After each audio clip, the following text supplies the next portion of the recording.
Hi friends, இது Sandhya healthy cooking channel. இன்றைக்கி இந்த வீடியோவில் நம்ம வீட்டில் எந்த மாவுமே இல்லாத டைமில் இந்த மாதிரி கொஞ்சமாக கடைசியில் மாவெல்லாம் இருக்கும் பாருங்க. இன்றைக்கி பார்த்திங்கன்னா என்கிட்ட கொஞ்சம் ரவை இருக்குது, அதுக்கப்புறமா ஒரு அரை கப் அளவுக்கு கோதுமை மாவு இருக்குது. இதை வச்சு நான் ஒரு ரெசிபி பண்ண போகிறேன். ரொம்ப சிம்பிளாக ஈஸியாக பண்ணுற மாதிரி தான் இருக்கும். இது கூட வீட்டில் அரைச்ச பச்சரிசி மாவு இருக்குது, அதையும் எடுத்துருக்கேன். இப்போ இந்த 3 மாவும் சேர்த்து தான் பண்ண போகிறேன். கூட சேர்க்குறதுக்காக ஒரு கேரட்டு, ஒரு பல்லாரி, கொஞ்சம் கறிவேப்பிலை எல்லாம் எடுத்து வச்சுருக்கேன். இப்போ ஒரு பாத்திரம் எடுத்து வச்சுட்டு இப்போ நம்ம கவரில் இருக்கு இல்லையா கோதுமை மாவு, அதை தட்டிக்கிட போகிறேன். இது ஒரு அரை கப் அளவுக்கு இருக்கும்.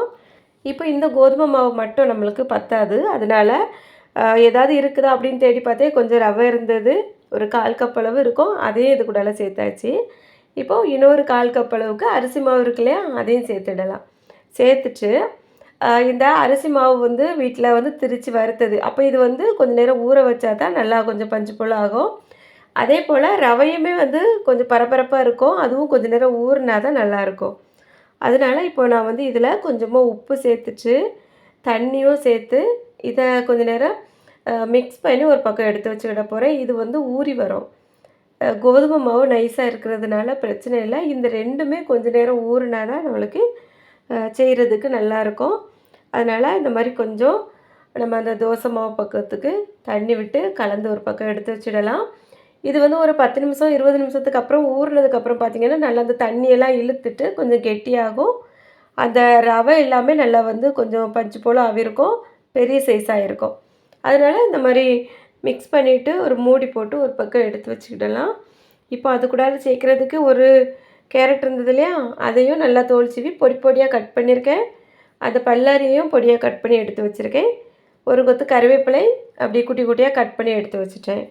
இப்போ ஸ்டவ் ஆன் பண்ணி கொஞ்சம் கடாயில் எண்ணெய் சேர்த்துட்டு கடுகு, கொஞ்சம் உளுத்தம்பருப்பு, கடலைப்பருப்பு இது எல்லாம் செவந்ததும் இதில் அதை பொடியாக கட் பண்ணி வச்சுருக்க கறிவேப்பிலையும் போட்டு 2 கிண்டு கிண்டிட்டு அந்த பல்லாரி இருக்குது பாருங்கள், பல்லாரி கேரட்டு இந்த ரெண்டையும் ஒன்றாவே சேர்த்துட்டு நம்ம ரொம்ப வதக்கணும்லாம் அவசியம் இல்லை.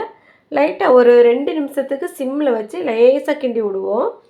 அந்த கேரட் கொஞ்சம் கட் பண்ணி தான் சேர்த்துருக்கோம் இல்லையா, அது மட்டும் கொஞ்சம் லைட்டாக வேகட்டும், ஒரு பாதி வேக்காடு வெந்தால் போதும். இப்போ இதில் இன்னுமே கொஞ்சமாக உப்பு சேர்த்துடலாம். ஏன்னா மாவில் கொஞ்சம் உப்பு சேர்த்துருந்தோம், இதுலேயும் கொஞ்சம் உப்பு சேர்த்துட்டு ஒரு கைப்பிடி அளவுக்கு தேங்காய் துருவலும் இதில் சேர்த்துட்டு நம்ம அப்படியே உடனே ஸ்டவ்வை ஆஃப் பண்ணிடலாம். ஏன்னா தேங்காய் ரொம்ப வேக வேண்டாம். நம்ம மாவோட சேர்த்து இன்னும் வேக வைக்கும்போது அந்த தேங்காயோட டேஸ்ட் ரொம்ப வித்தியாசமாகும். அதனால லைட்டாக சேர்த்ததுமே ஸ்டவ் ஆஃப் பண்ணிவிட்டு இப்போது இந்த மாவு ஊறி வந்திருக்கு, அது கூட சேர்த்துருவோம். இதை நல்லா மிக்ஸ் பண்ணிவிடலாம். நீங்கள் வீட்டில் பெரிய ஆட்கள் தான் சாப்பிடும் அப்படின்னா கொஞ்சம் பச்சை மிளகாய் கட் பண்ணி அதில் சேர்த்துடுங்க வெங்காயம் வதக்கும் போதே. வீட்டில் பெரிய பிள்ளைங்களாக இருந்தாலுமே அந்த பச்சை மிளகாயை பார்த்தா தேடி தேடி எடுத்து வெளியில் போட தான் செய்கிறாங்க. அதனால நான் இன்றைக்கி இதில் பச்சை மிளகாய் சேர்க்கலை. அந்த மாவை மிக்ஸ் பண்ணி எடுத்து வச்சுருக்கேன். அது இன்னும் ஒரு பக்கம் இருக்கட்டும். அதுக்கு முன்னாடி சட்னி அரைச்சிடலாம். இதுக்கு சேர்க்குறதுக்கு ஒரு 2 வத்தல் எடுத்திருக்கேன். அது கூடால இன்றைக்கி ஒரு 2 பல் பூண்டு, கொஞ்சமாக ஜீரகம், ஒரு கொத்து கறிவேப்பிலை, தேங்காய், உப்பு எல்லாம் சேர்த்து அரைச்சி எடுத்துக்கிட போகிறேன். கொஞ்சம் ஒரு கொட்டை அளவுக்கு புளியும் சேர்த்துக்கிடலாம். சேர்த்து இதை லைட்டாக தண்ணி விட்டு குறப்பாக அரைச்சி எடுத்துகிட்டு வந்துடலாம். இந்த சட்னியை நம்ம அரைச்சி எடுத்துகிட்டு ஒரு பாத்திரத்துக்கு மாற்றி எடுத்து வச்சுக்கிட போகிறோம். அந்த மிக்ஸ் பண்ணி வச்சுருக்கோம் இல்லையா, அந்த மாவில் கொஞ்சம் காரத்துக்காக வத்தல் தூள் சேர்த்துக்கிட போகிறேன். இப்போது சட்னி அரைச்சி எடுத்துகிட்டு வந்தாச்சு. இதை ஒரு பாத்திரத்தில் மாற்றிட்டு லைட்டாக மிக்ஸி ஜாரில் தண்ணி விட்டு அதையும் குலுக்கி இதில் சேர்த்தாச்சு. இந்த அளவுக்கு இருக்குது.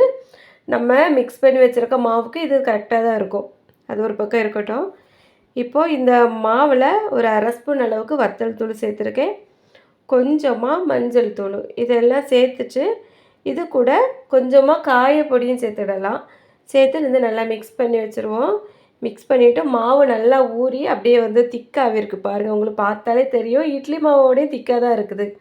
இது இந்த மாதிரி இருந்தால் தான் நல்லாயிருக்கும். இது இப்போ நல்லா மிக்ஸ் பண்ணி வச்சதுக்கப்புறமா ஸ்டவ் ஆன் பண்ணி அதில் நம்ம குழிப்பணியார கல் வச்சிடலாம். இன்றைக்கி இதை குழிப்பணியாரமாக தான் ஊற்ற போகிறேன். நம்ம இப்போது மாவு அரைச்சி தான் குழிப்பணியாரம் செய்யணும் அப்படின்ட்டு அவசியம் இல்லை. வீட்டில் இந்த மாதிரி 1, 2 பொருட்கள் இருக்கிறத வச்சு கூட அவசரத்துக்கு ஒரு 10லேருந்து 20 நிமிஷத்துக்குள்ளே நம்ம வந்து இந்த மாவை மிக்ஸ் பண்ணி வச்சுட்டு இந்த மாதிரி செஞ்சிடலாம். ரொம்பவே நல்லாயிருக்கும். இப்போ அந்த குழிலலாம் கொஞ்சம் எண்ணெய் விட்டுருக்கேன். எண்ணெய் சூடாகுனதும் ஒவ்வொரு கரண்டி மாவு எடுத்து அப்படியே அதில் வச்சு விட்டுறலாம். மாவு எந்த அளவுக்கு இருக்குது கெட்டியாக இருக்குன்னு பாருங்கள். இந்த பக்குவம் சரியாக இருக்கும். இப்போ இது வந்து ஒரு சிம்மில் வச்சு ஒரு 2 நிமிஷத்துக்கு வேக வைக்கலாம்.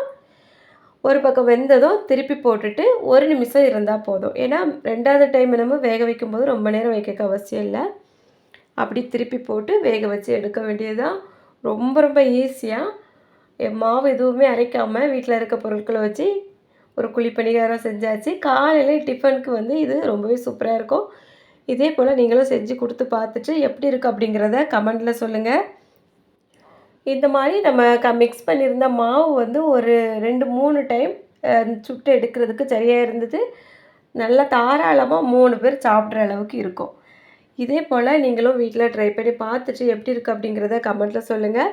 பிடிச்சிருந்தா மறக்காமல் ஒரு லைக் கொடுத்துருங்க. நீங்கள் இன்னும் நம்ம சேனலை சப்ஸ்கிரைப் பண்ணலைன்னா சப்ஸ்கிரைப் பண்ணிவிட்டு பக்கத்தில் இருக்க பெல் பட்டனையும் ஆன் பண்ணிடுங்க. நம்ம வந்து இப்போ மிச்சம் இருக்க மாவு எல்லாமே சுட்டு எடுத்துக்கிடலாம். இப்படி ஒரு பிளேட்டில் மாற்றிட்டு நம்ம ரெடி பண்ணி வச்சுருக்கோம் இல்லையா, அந்த சட்னியை தாளிச்சிட்டு அப்படியே நம்ம வந்து சாப்பிடக்கு எடுத்துக்கிட வேண்டியதாக ரொம்ப ரொம்ப டேஸ்ட்டாக இருக்கும். நான் வந்து சாப்பிட ரெடி ஆகிட்டேங்க. இது வரைக்கும் அந்த வீடியோவை பொறுமையாக பார்த்த எல்லாருக்கும் ரொம்ப ரொம்ப நன்றி. வணக்கம்.